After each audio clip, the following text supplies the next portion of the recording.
Welcome to the final week or the final day of Ether Raids for Light Season. This Light Season, we're taking on another tree-man team here, and we're gonna go with Erika because she was so much fun last time, and yeah, it's good to be able to use her to close out the week. So we're gonna have her tank this somehow. I forgot that I didn't have Earthbender on this team, so I can't reposition over the mountain. So I'm gonna have to figure out another way in. What I wanted to do was originally go over the mountain and tank from there, but well, that's not gonna be the plan. So let me try to figure something out so we can get going here. Did I show you the team? No, I don't think I showed you the enemy team. Yeah. I'm actually trying to figure out how I'm going to do this. Okay, we're fine there. Also, it looks like Baby Golvig's end turn effect is getting cleansed by Celine there. That's why Sedith is still able to act, because I don't think he out-reses her. 49. I don't know. Well, at least now I got an idea here of what I'm gonna do. I'm just gonna walk up instead. I'm gonna use Peony's Dance and then set it up so that Erika can tank everything, and then we should be able to close this one out. Yeah, this team was originally built specifically to counter Sigurd.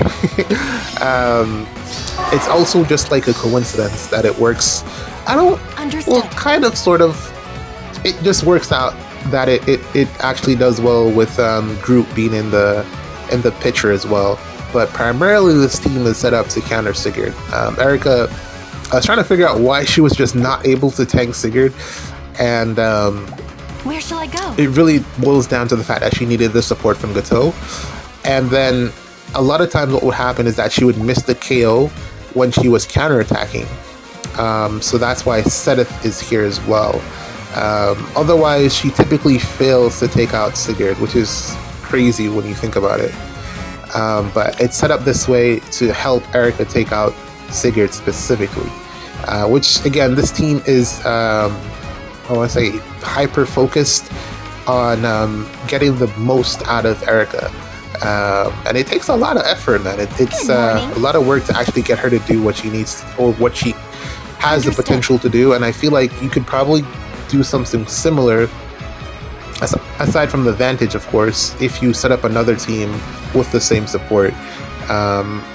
Aside from the stat spread, of course, because the low defense does work out in Erika's favor.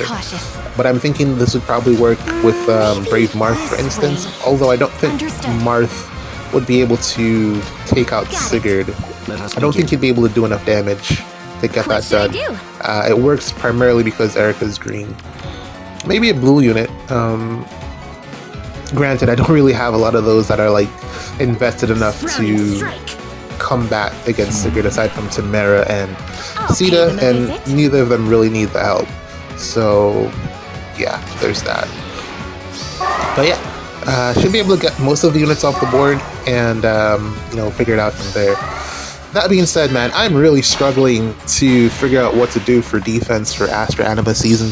I am pretty stuck. I feel like I might need to join the dark side and go like just degenerate and build something super toxic.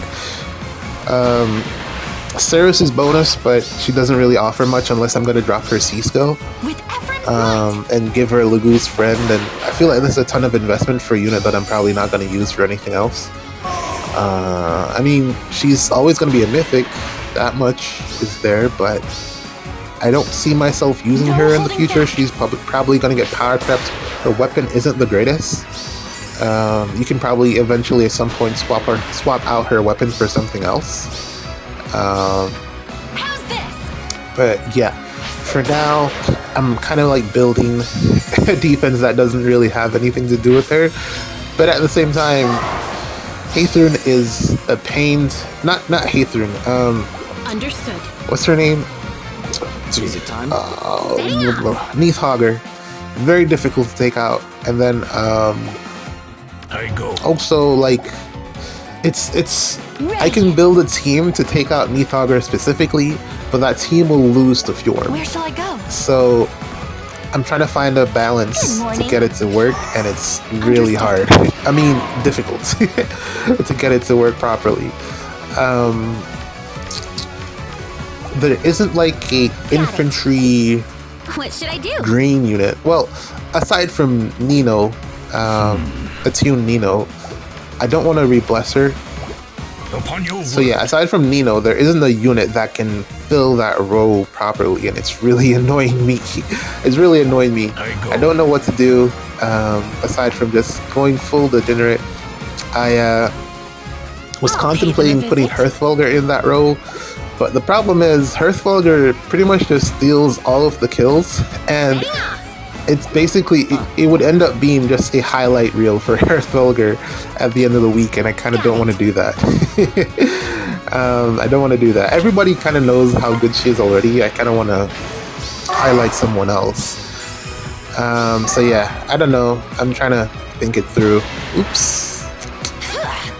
This can sometimes happen. Luckily, I'm not punished for it because, again, Seth is here. But yeah, be careful. It almost happened in yesterday's video, but I picked it up before it went wrong. But Seth saved me there. But yeah, we should be good to go to close this one out. No more issues. Let's begin. From here on, it's just 3 units left, and I don't need the pots. Yeah, man. I don't know, man. I'm really struggling. What should I do? They really just don't want to give us nukes, and it's a pain, man. I'm really just struggling with what to do. I guess I can spend the rest of this probably talking about Hector in specific. I don't think I went over like Attune Hector very much aside from the Echo skill. Fraud. I think he's a big fraud. But it's probably not down to him as a unit. I think a lot of it is the fact that he's red, which is a terrible color for saving. You don't typically have a lot of good red saves, which is a testament to how good Neathogger is, because she's red and she's actually a good save. And then also Nagi as well. But then outside of those, not that many good red saviors. You can probably shout out Byleth, dual Byleth, but they fell off pretty quickly. Same can be said with Halloween Duma. It's kind of the same trend. Whenever you're a red save, you fall off very, very quickly. Granted, he'll probably have some longevity as a near saver. That's probably going to be his role in the future, but it's not going to be for very long because armor effective damage into a red unit, it's not going to be very good for Hector. I don't think he'll have a lot of longevity, but we'll see what other armor skills come out in the future. GG's. Alright, here we go. We're going to look at the defense replays, and before that, let me just look at a couple of things. I've been trying to figure out like what units to put up for Binding Blades or Binding Worlds. Actually, yeah, that's back. So hopefully I actually get something that I want this time, which is I still want a knot. That is still on my my main priority, my target list. But outside of that, I don't know what unit to put up because it goes up to version 6 now, and just a lot of units just are not good. And I don't think there's anything here that is of real value. Katrin just got her refund. I put a bunch of fodder on her, but really she wants momentum. I heard about that build, and I think that's probably the best one. I'm probably going to go with Seliph here since momentum is pretty rare. I figure this is probably the best thing that I could put out, but I don't know. Not still pretty good. If you like just the kit overall for a defense mythic, I think that kit is pretty decent. I still want a Kajel, but I don't think anybody really... I think she has like a decent role as a near saver at this point still, with investment. So I kind of want her for that. And then, I don't know, man. Everything else here is kind of just like whatever. I'm just looking at it and I'm like, man, these units are pretty bad. I don't think a lot of this is actually really good in the current meta. mean, female Byleth is pretty decent in terms of what she can do with triangle attack. But I don't know, man. Nagi, I do want a Shield Fighter Nagi, or just the Dragon Flowers at least. Byleth again, and then I don't know, man. Celica here is actually, I finally got the last copy of her, so she's plus 10 now. But I do want to upgrade her kit, even though that B skill is probably best in slot for Celica. The rest of it is just not that great. I don't even know what to really give her. Just mages are really lacking in terms of skills these days. I don't feel like we have enough damage output on mages. And then here's the new unit. Of course, he's not available, but just wanted to point him out there. Got one extra copy from the, or just one copy from the free one that we got. And then I also sparked him from the banner. But here we go. This is the defense. I'll try to do these as quick as I can.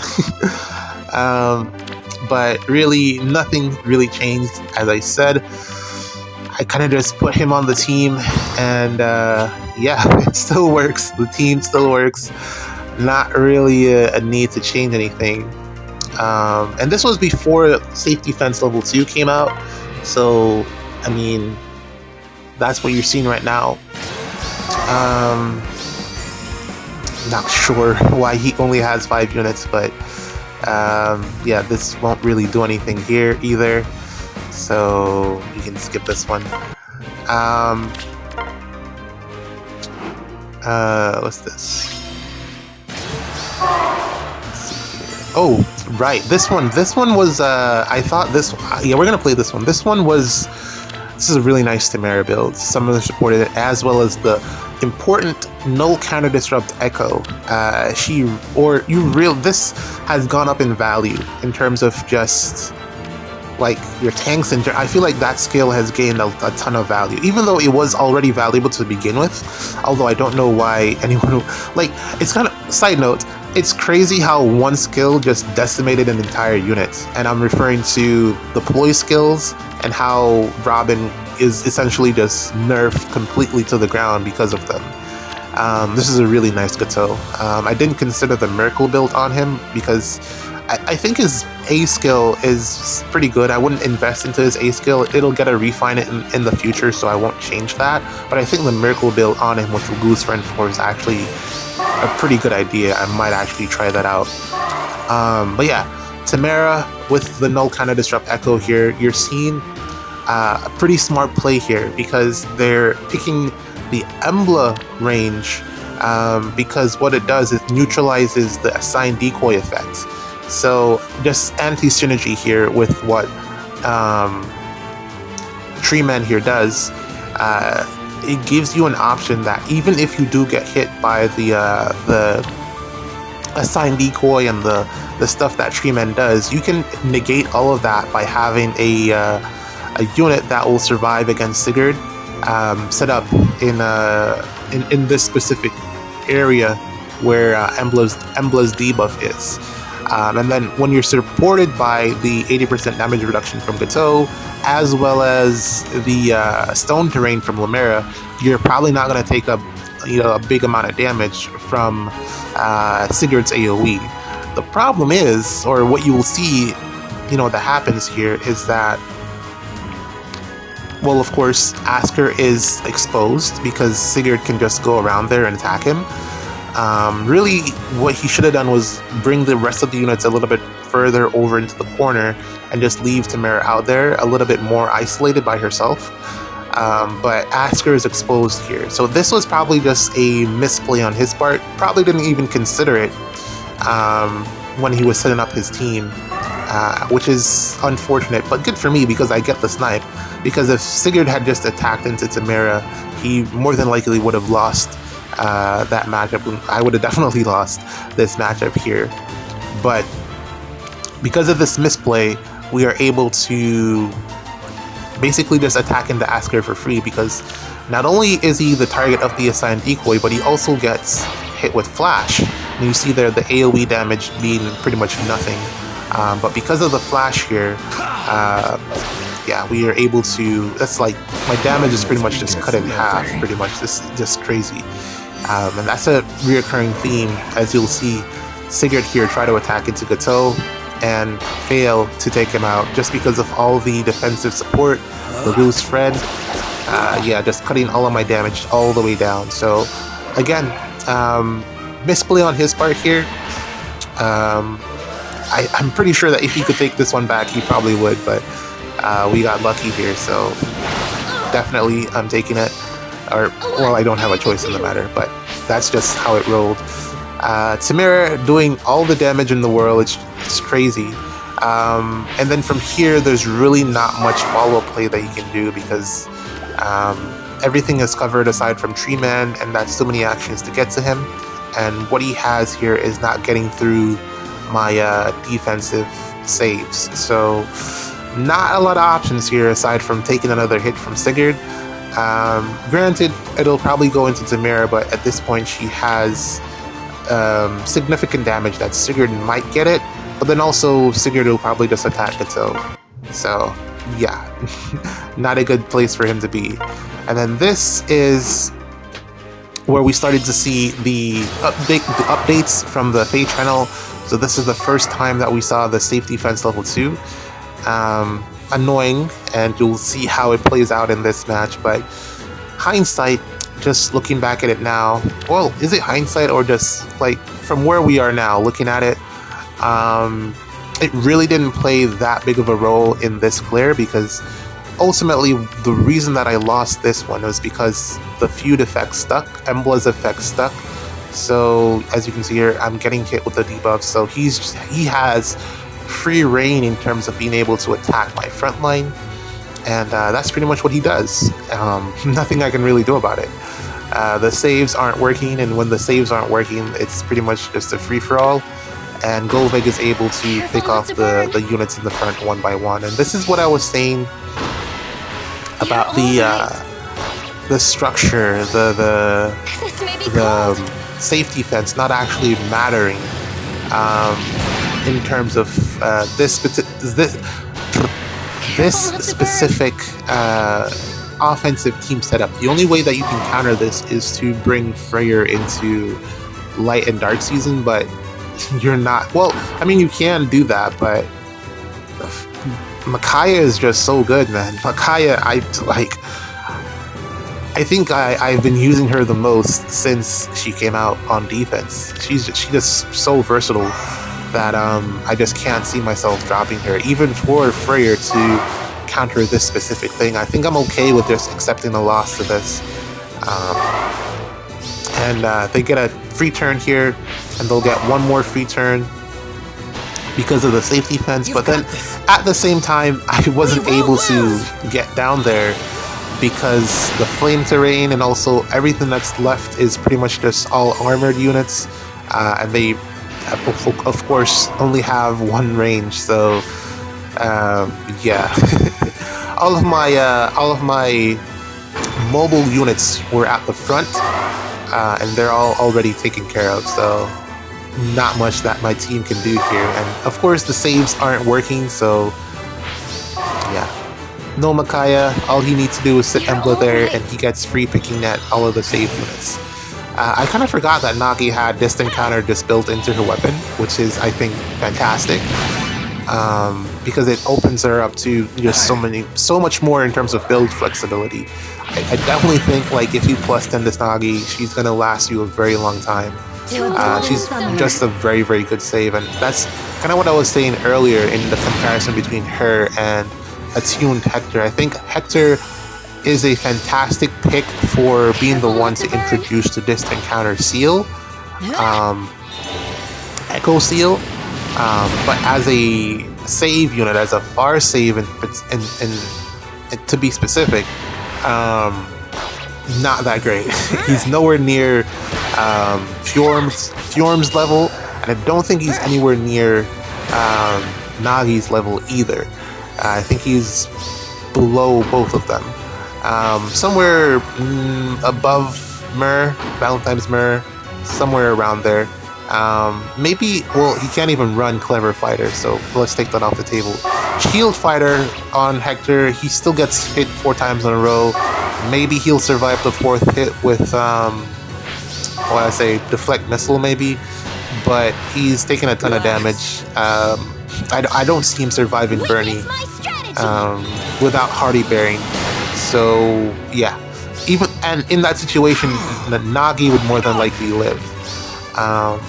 Because she has enough health to live, and Scowl, well, not that it really matters, but usually Nagi lives that combat, and I don't think Hector would. But yeah, there we go. One of the first losses, like immediately after everything got introduced, the Fade channel and all of that, we immediately took an L. But that was more down to Bridal Embla being there and the support with Hearthfolger. That's a really good combination. Nothing that you can really do about that until Fer gets a blessable ult, which I don't see happening anytime soon, or until we start stacking multiple units that have the same effect that Micaiah has, and we don't currently have another one that does the same thing. At which point I will more than likely be dropping Tree Man here, because he doesn't really offer anything. I mean, the assigned decoy stuff is pretty cool, but in terms of offensive pressure, I'd rather have someone that can do more, and he doesn't do enough. The assigned decoy gimmick is pretty cool, but I think where it will find its greatest usability is in summoner duels. I don't think it does I don't think it does enough on defense, for me at least. I'd rather have another ranged or melee mythic in that slot. Hell was, I think, a better option than him because of the fact that she can warp and attack. If I had more investment on Hell, I'd probably... well, no, since he's bonus, I think it's probably best to just run him because he's bonus. But once his bonus season is over, if nothing really changes, if we don't get another nuke, I'd probably put Hell back into the picture here, or even Loki. I feel like Loki, providing the debuffs and everything, I feel like Loki is either equal or better. I'm not sure which. It depends on this. It's situational, I'd probably say. Loki would also be a good option. The only thing is, it would be to get her into range to attack. Because what can happen is that if I put her in that same spot, she's not going to be able to reach or cover the same distance that Micaiah is, and that's really the extent of the team.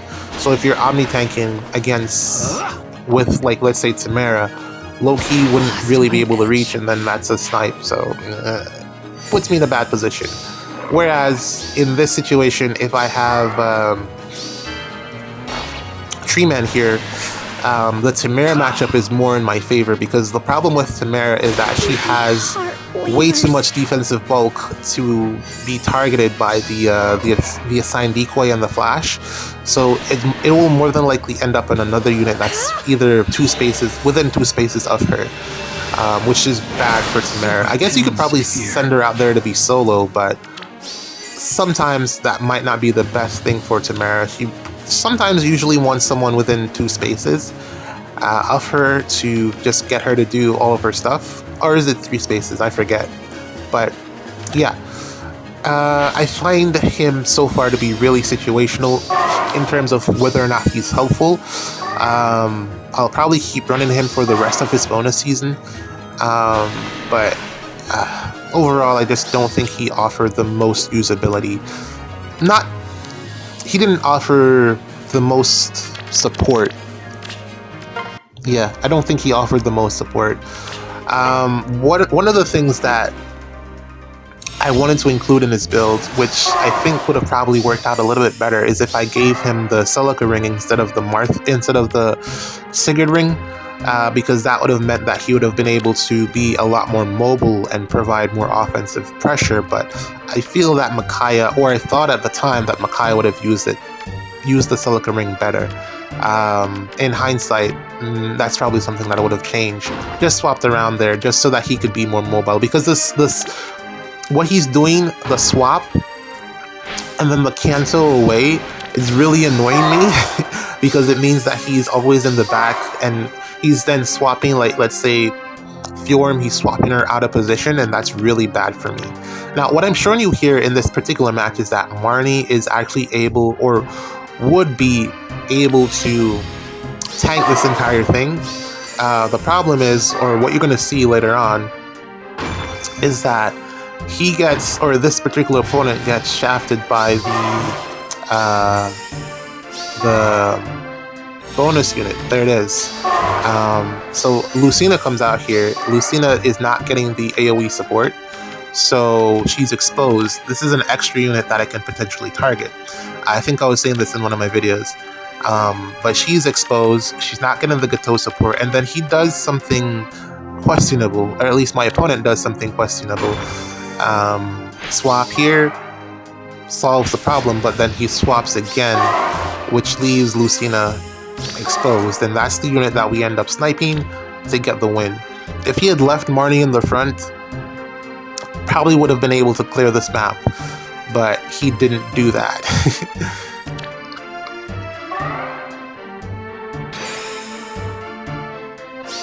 AoE, and you see Marnie only took like 9 damage there, which is just the combination of AoE support from Gateau plus Marnie's overall bulk. She just ends up not taking a lot of damage from Sigurd. And you'll see the actual combat here.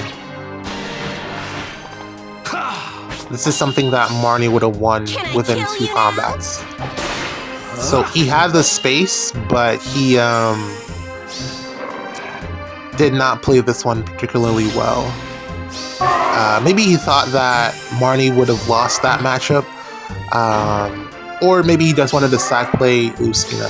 I don't know, because he continues the match after this, taking the sack play, which we found out, I think it was Formulti who let me know that even when you sack play with this bonus structure, bonus unit, whatever the case is, you still lose the same amount of lift. So there's nothing that really changes in terms of your lift loss. There's no safety net if you sack the unit, is what I should probably say. So it's not like a way to avoid, it's not like a way for sack players to avoid penalties in terms of, you know, being able to sack a unit for free. That's not what it is. You still take the score loss, and you're just sack playing for the sake of sack playing. Even though I still think you have a really good advantage in terms of having that extra unit, depending on when that happens and how you go about using that extra unit, and also who that extra unit is. It's something that you probably have to plan ahead with. Lucina, in this instance, while I understand why he put her there, didn't really benefit him. Or let me not say that. He didn't use Lucina to her full potential, because being that Lucina is bonus this season, Lucina would have been able to take out Fjorm. And that's just something that he just didn't do, this particular player. He didn't take advantage of that bonus unit. So yeah, just misplays all around, I want to say, for my opponent here. Probably could have gotten away with the win on this one if he played it right. But yeah, what was I saying before this? I went off. I was talking about someone else. What was I talking about? The structure. Oh, I was talking about Tree Man. So yeah, overall, just from this week, I think he's okay. I like his support. I don't think I'll turn him into a save unit, because at this point I'm kind of running out of near save and far save fodder. I kind of want to hold on to it for units that I'm actually going to invest in. So, you know, that's just, I'm going to let him do his barricade thing for now. The barricade is actually pretty annoying. But it depends on the map layout. My map layout won't hurt offensive players, or it doesn't hurt offense, because it's just an open map, so you're easily able to go up and attack me from without the barricade mattering. But like on the desert map, it can probably be a problem. This here, man, I'm saying so much. This is an interesting thing here that you're about to see, and it's another way to play around the effect here by running the double saves. You'll see what happens here. I'm about to show you. Ooh, lightheaded. What happens here is that the assigned decoy ends up going on Nagi, who has the lowest defense at the start of the turn. There it is. And the fact that she gets hit with it, it means that Gatry can still be a near save. So it's just an interesting play. And this is what I was referring to, saying that you can still run your save units, and Fjorm, Ascended Fjorm and Ice Tribe Fjorm, both of them have really increased in value on maps that have this particular defensive layout, or at least just have Tree Man on it, because what it means is that typically Fjorm, both of those Fjorm, Ascended Fjorm and Ice Tribe Fjorm, they have very low defensive bulk because they're speedy saves. They're more than likely going to be the target of the assigned decoy and the flash effect. But the flash effect does not matter to either of those Fjorms because they have no counter disrupt built in for ranged far save for ranged units. So it doesn't matter to either of them. So what it means is that you can still run a bulky near save and Ice Tribe or Ascended Fjorm and be able to still do the double save thing and have it not matter. Which is what's happening here. If I had a unit that could have taken out Nagi, I probably would have gotten another kill there, but Micaiah doesn't have Crux. She has Breath of Life in this build. Unfortunate, which is something that I want to move away from. But I didn't really have any other choice. She just had to have it. But yeah, that's definitely something that you can do. Personally, I've been just using Fjorm because I feel like she's the only one that can kill anything these days in retaliation while still running Shield Fighter. So that's probably like why my main reason for using her, and I'd highly recommend her if you're having trouble like cleaning up, range threats. The only problem is that if she gets quadded, you probably want to run Hardy Bearing on her just to avoid getting quadded, because she can die from that. Both of them actually. And also, Fagato, beware of Fagato. But there aren't really a lot of counters to either of those Fjorms currently in the meta, aside from winning the speed check and just having a bulky unit in general, which is very rare to come across. There aren't that many units that just do it. And Miracle is a thing, and that's one of the main ways to do it. But first off, you have to win the speed check. It's not that easy for a lot of units to do it. Like, some of the newer units can do it, like Lucina, of course. Recently I've invested a little bit into Rearm Sloth, and he can actually win that speed check. The problem is he doesn't run Miracle very well. You have to give him a ton of stuff to make him run the Miracle build, and he would really need that, because first off, you need to win the speed check, but secondly, you need to be able to survive a hit from Fjorm. And most units can't do that because she just hits back so hard. Interestingly, I've been finding that what's her name, man?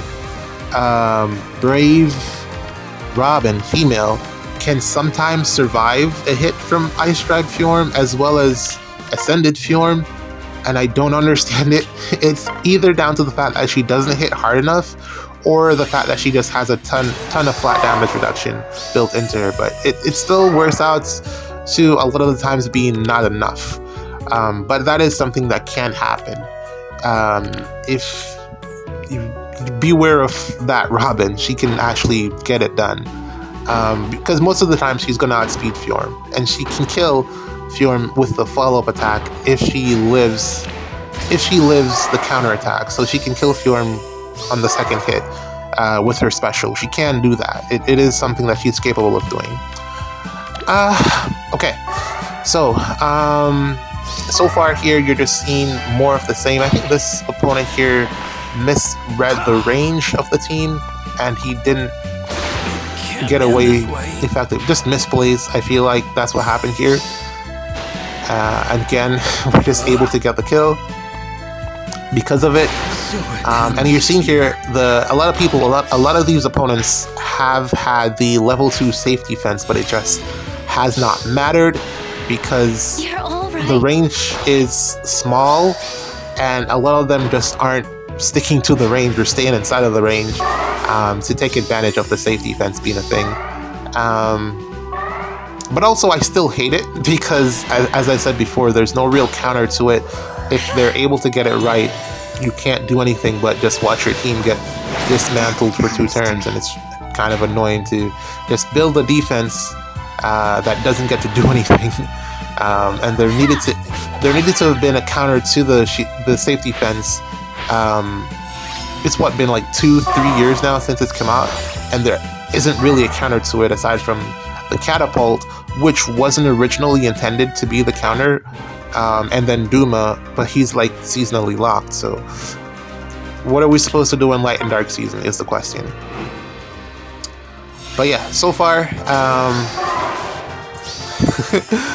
things have been going fairly well. I think it's a decent week overall. I don't know what I'm going to do with Tree Man. As I said, I'm not going to make him a near save or a far save because I think he would need investment.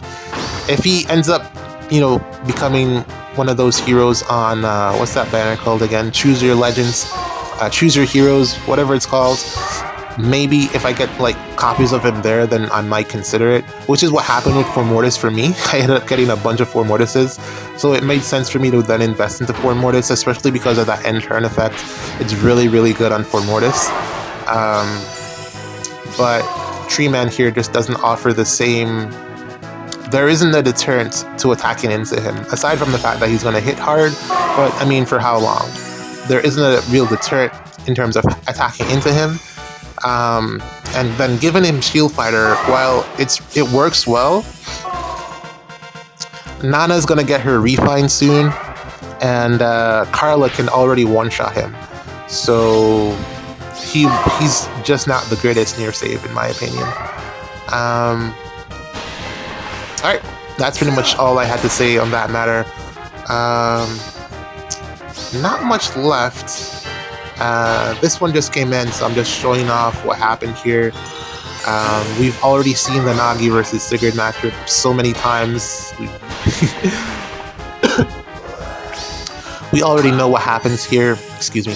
We already know that Sigurd just doesn't win that because, as I said before, 80% damage reduction is fantastic. That's definitely what you need at this point, which I wonder what they'll do with Medios's Refine, because if they up his his AoE damage reduction to that much, he's going to be cooking.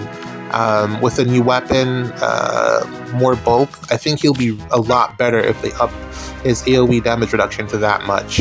I'd probably say the same for Seros, Seros that's in the base game, her church version. I think there's some potential there, but they'll never refine her B skill. So that's unfortunate. This is what I have for Astra Anima season. I have no idea what the rest of it is going to be. These two units need to work together. They're a pair that have to be there. Heithrun, I'm contemplating dropping her because this defensive build doesn't really need it, but at the same time, it's great to have Heithrun around. Don't know if I'll keep this setup. It's really inconsistent. I need another unit to take out Fjorm, and I don't know who that unit is going to be. It can't be Fagato because the ranges just don't line up. But I don't know, man. I got a lot to figure out. GG's.